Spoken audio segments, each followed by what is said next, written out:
Allah Subhanahu wa taala berfirman dalam Al-Qur'an, "Wa ma umiru illa liya'budullaha mukhlishina lahuddin."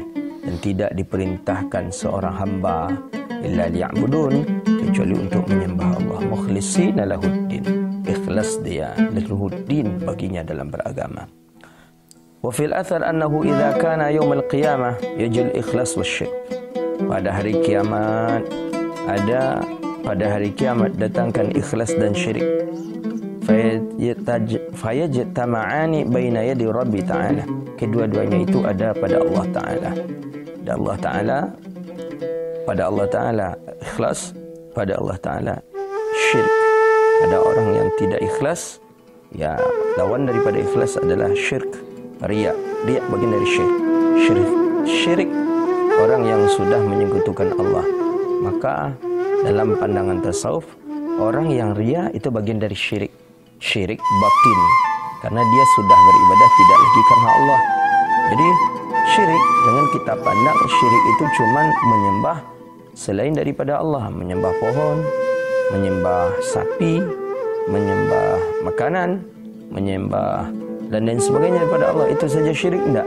Menurut ahli tasawuf termasuk riya. Riya bagian dari syirkun khafi, syirik yang tipis dan halus dah. Dan itu mainannya adalah mainan hati. Maka oleh karena itu, menurut para ulama yang al-arif billah, orang-orang yang betul ta'abbud dia kepada Allah, syirik itu mereka anggap bagian daripada dosa besar. Riya, maksudnya riya bagian daripada dosa besar, karena riya adalah bagian daripada syirik. Fayaqulu rabbul ikhlas, maka kata rabbul ikhlas, intali anta wa ahlaka fil jannah. Jadi dihadapkanlah nanti pada hari kiamat satu rombongan orang yang ikhlas, satu rombongan pula orang yang syirik. Yang syirik yang tidak ada ikhlas dalam hatinya. Ibadah karena dunia. Rajin dia salat karena ada atasannya. Maka kita khawatirkan atasan-atasan yang melibatkan absensi dalam ibadah. Kajian di absen, salat berjamaah di absen, tahajud di absen, pakai absen. Dikhawatirkan nih, banyak nanti orang masuk kepada syirik. Syirik, ibadah mereka tidak lagi karena Allah. Ibadah mereka tidak lagi karena Allah. Mereka tahajud, apalagi dulu ada kebijakan pemerintah daerah kita ini. Seluruh pegawai negeri PNS, ASN mesti harus salat zuhur dan asar berjamaah di masjid Islamik. Mesti memakai sidik jari, memakai absen. Sehingga kalau tidak, nanti akan dipanggil. Yang memanggilnya adalah atasannya. Ikhlas hilang. Maka nanti di hari kiamat dikumpulkan minal mukhlisin, orang-orang yang ikhlas. Kemudian dikumpulkan juga orang-orang yang syirik. Syirik dalam kata orang-orang yang tidak ada ikhlas dalam hatinya. Dihadapkanlah dia kepada Allah Rabbun Jalla Jalaluh. Intalik wa anta wa ahlaka fil jannah. Orang-orang yang ikhlas, kata Allah, tengoklah engkau dan keluarga engkau itu di surga. Tengok, itu tempat kalian. Tengok, ini di hari kiamat orang-orang yang ikhlas sudah jelas tempatnya. Sudah tahu mereka tempatnya. Tengok, itu tempat kalian, surga. Wa yaqulu lisyirk, dan dikatakan pula bagi si syirik, orang yang tidak ada ikhlas, intalik wa anta wa ahlaka finnar. Tengok tempat engkau, dan engkau adalah, dan keluarga engkau di neraka. Tempatnya adalah di neraka. Maka oleh karena itu, ikhlas ni perkara yang mudah mengucapkannya, tapi berat mengaplikasikannya. Apalagi hari ini kita yang memakai sistem poin, memakai sistem nilai, memakai sistem yang lain sebagainya, kadang-kala itu jalan salah satunya untuk menghancurkan keikhlasan di diri kita.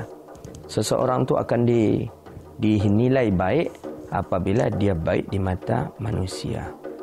Hari ini seperti itu kaedah kita. Hari ini seperti itu di mana-mana. Orang itu akan dia nampak dinilai baik apabila dia pandai mencari muka di depan atasannya. Dia pandai mencari muka di depan atasannya. Ketika atasannya ada, kerja dengan sungguh-sungguh, luar biasa. Tapi ketika atasannya tidak ada, mereka tidak lagi bekerja. Di sinilah orang-orang yang ikhlasnya itu diuji betul. Maka oleh karena itu, ada nilai positif baiknya kita menjadikan sesuatu acuan bahawa orang baik itu adalah baik di depan atasannya, adakala itu menjadi mudarat juga. Maka oleh karena itu, orang yang betul-betul ikhlas dia di dalam hatinya karena Allah, dia tidak harap pujian. Dia tidak harap pujian. Dipuji pun oleh manusia, dia tidak akan menambah ria, ya. Tidak dipuji pun oleh orang, dia tidak akan mengurangkan daripada ibadahnya. Maka oleh karena itu, ikhlas perkara yang mudah mengucapkannya tapi berat untuk mengamalkannya. Orang yang ikhlasnya itu sifatnya sementara saja, maka ketika dia dipuji oleh orang, dia ada terbesit di hatinya, ya, saya itu bagian daripada pujian orang. Tapi ketika pujian itu tidak ada lagi pada dirinya, maka kemudian dia akan meninggalkan ibadah atau meninggalkan perkara yang baik itu. Maka kata para ulama, tingkat martabat daripada ikhlas itu, ada yang pertama, orang memang karena Allah. Ibadahnya karena Allah, lillahi ta'ala. Apapun karena Allah, lillahi ta'ala. Salatnya lillahi ta'ala. Tahajudnya lillahi ta'ala. Ini tidak martabat, tidak makam kita. Sehingga apapun yang ia lakukan tidak karena Allah, semua karena Allah. Yang kedua itu tujar. Tujar adalah seorang beribadah itu ketika dia merasa ikhlas itu ketika mendapatkan sesuatu. Ketika itu dia tidak lagi. Kemarin kita contohkan adalah yang kedua ini adalah ikhlasnya tujar. Ikhlasnya orang-orang pedagang. Ikhlasnya pedagang. Ketika dia merasa ada untung, dia amalkan. Ketika tidak ada untung, dia tidak amalkan. Ini ikhlas daripada ikhlasnya tujar. Kita contohkan kemarin, ada seseorang yang memiliki hajat berhutang kepada orang senilai 10 juta rupiah. Si fulan ini berjanji di bulan depan ia bayar. Di bulan depan, di hari Sabtu terakhir di bulan depan ia bayar uang 10 juta. Kemudian berjalan sampailah di minggu yang ketiga di bulan depan, uang untuk membayar 10 juta ini belum nampak. Uang yang akan dibayar akan mengganti 10 juta ini, hutang itu belum nampak. Akhirnya datanglah, pusing dia karena seminggu lagi waktu. Uang 10 juta harus diberi, harus dibayar ini. Karena itu janji. Datanglah kepada si fulan untuk mencarikan solusi, tak dapat. Berjumpalah dengan seorang kiai di jalan. Kata kiai tadi, kata dia ke kiai, saya punya hutang kepada orang. Saya mesti harus bayar hutang saya ini, kiai. Kapan? Hari Sabtu ini, kiai, paling lambat, kiai. Sabtu depan. Ya, kiai, itulah, kiai. Tolonglah saya, kiai. Macam mana cara, kiai, agar saya dapat uang 10 juta dalam waktu seminggu ini, kiai? Oh, baik. Kalau saya, kata kiai ini dengan jujurnya mengatakan, kalau kami biasanya anak pondok, kalau ada hutang kami baca surah Al-Waqi'ah agar Allah murahkan rezeki. Kami membaca surah Al-Waqi'ah itu saja. Beberapa kali dibaca, kalau memang hutang 10 juta itu agak berat, kau mesti baca 7 kali dalam satu hari. Terhitung mulai kapan, Dari sekarang. Sampai kapan, Sampai hari Sabtu itu. Sabtu itu insya-Allah kau dapat uang 10 juta, kata kiai tadi. Baiklah, mulailah sebulan ni baca idza waqa'atil waqi'ah laysa li waqa'atiha kadhiba khafidatu rafi'ah.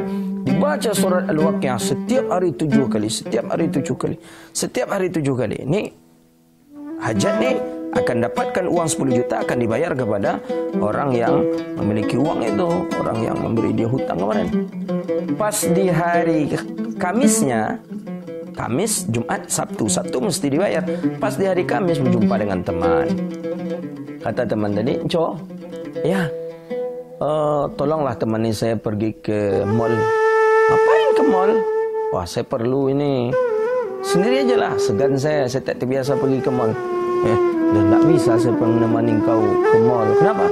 saya mesti baca surah Al-Waqi'ah 7 kali dalam sehari. Kenapa kau baca surah Al-Waqi'ah 7 kali dalam sehari? Saya ini punya hutang dengan orang 10 juta. Untuk membayar hutang ini sebelum berjumpa, belum tahu bagaimana caranya. Saya berjumpa dengan Kiai, kata Kiai saya baca setiap hari 7 kali. Sampai hari Sabtu ni. Sabtu ni akan diberi, akan datang nanti. Akan ada nanti perolehan yang Allah beri uang 10 juta itu. Kau berapa duit? 10 juta. 10 juta kau butuh duit? Ya baik. Kau temani saya hari ini, kita ke mall, saya kasih kau uang 10 juta.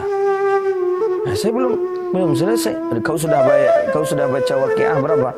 Saya hari ini sudah baca 4 kali surah Al-Waqi'ah. Baiklah, nanti saya kasih kau duit 10 juta. Ni ambil uang 10 juta. Kira-kira dia tinggalkan membaca surah Al-Waqi'ah, dia ambil uang 10 juta dan dia pergi menemani temannya ke mall, atau ia lanjutkan membaca surah Al-Waqi'ah sampai hari Sabtu? Mana? Pasti ikhlasnya tujar seperti ini. Dia ambil uang 10 juta dari temannya, dia temani temannya ke mall, surah Al-Waqi'ah pun sampai hari Kamis itu saja dia baca. Ini ikhlasnya tujar. Ikhlasnya. Lebih parah lagi, seseorang ikhlas ketika ada yang bisa untuk menguntungkan dirinya. Kalau tidak, dia tidak akan ikhlas. Maka oleh karena itu, bermohon kepada Allah agar Allah jadikan kita orang-orang yang ikhlas selalu dalam beramal, beribadah kepada Allah Subhanahu wa taala. Wal ikhlasu amalan qalbi. Ikhlas itu adalah amalannya hati. Kata Imam Syekh Amin Qurdi, la yatli'u alaihi ghairullah. Yang tidak ada bisa menengoknya kecuali Allah. Maka oleh karena itu, tak bisa kita menuduh orang tidak ikhlas. Oh, orang itu tak ikhlas. Orang itu ria. Ini ada ustaz di Pekanbaru yang mengatakan bahawa walimah safar itu tak ada. Kan biasanya tradisi di orang-orang kita sebelum pergi haji dianjurkan orang-orang untuk dia berdoa, datang ke rumah, diundang orang, makan-makan, maaf-maafan. Sampai orang Melayu ada istilahnya pakai beras kuning, pakai apa segala macam. Apa kata Ustaz tadi? Itu bid'ah. Tak diamalkan oleh Rasulullah. Tak boleh. Malah Ustaz tadi mengatakan itu bagian daripada ria, kata Ustaz tadi. Tak bisa. Ini Imam Amin Qurdi mengatakan ikhlasu amalan qalbi. Ikhlas itu adalah amalan hati yang tidak akan bisa menengoknya selain daripada Allah. Maka kita tak bisa kita mengatakan orang itu ria. Tak bisa. Dengan dalil apa kita mengatakan dia ria? Oh, dia membawa orang ke rumah kemudian dia sampaikan. Belum tentu ria. Dia ingin mendatangkan orang ke rumah agar menghibur orang, membahagiakan orang. Setidaknya bersalam-salaman, maaf-maafan karena kita akan ke tanah suci. Itu suatu perkara yang elok, suatu perkara yang bagus. Tidak ada unsur maksiat di dalamnya. Maka oleh karena itu, tak bisa kita mempatok atau mengatakan orang melakukan orang tidak ikhlas atau orang ria, tidak bisa kita mengatakan seperti itu. Wa huwa an ta'budallaha bikulliyatik, dan dianya ikhlas itu bahawa engkau sembah Allah dengan setiap keadaan engkau. Apapun yang kita lakukan itu tetap untuk Allah. Kita menyembah Allah. Wala tusyriku fiha ghairuh, dan tidak engkau syarikatkan pada ibadah engkau itu, dan tidak engkau syarikatkan padanya sembahan selain daripada Allah. Tetap Allah, tidak ana. Kita ibadah bukan karena mertua, kita ibadah tidak karena penguasa, kita ibadah tidak karena bupati, gubernur, wali kota, tidak. Kita ibadah karena Allah. Qala Allah Ta'ala wa la yusyrik bi'ibadati rabbih ahada. Wala yusyrik bi'ibadati rabbih ahada, dan jangan engkau syirikatkan Allah bi'ibadatihi, dengan ibadah rabbih, akan sembahan kan Tuhanmu, akan Tuhannya, ahada, akan sesuatu.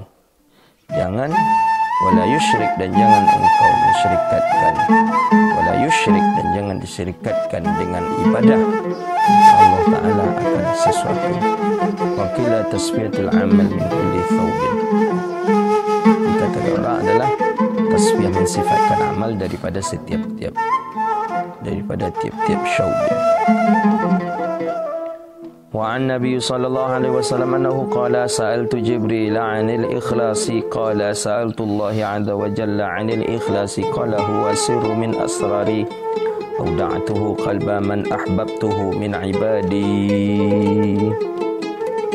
Kata Nabi sallallahu alaihi wasallam, aku bertanya kepada Jibril daripada ikhlas.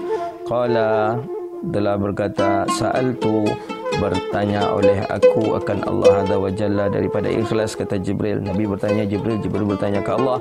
Qala huwa sirru min asrar, iaitu adalah rahasia daripada rahasia segala rahasia. Auda'tuhu, atau meninggalkan. Auda'tuhu qalba, atau meletakkan aku akan hati. Man ahbabtuhu, orang yang aku cintai, mencintai oleh aku akannya. Min ibadi, daripada hamba aku. Qasid al-Qushayri fi risalah min hadith Ali bin Abi Talib bisanad dhaif.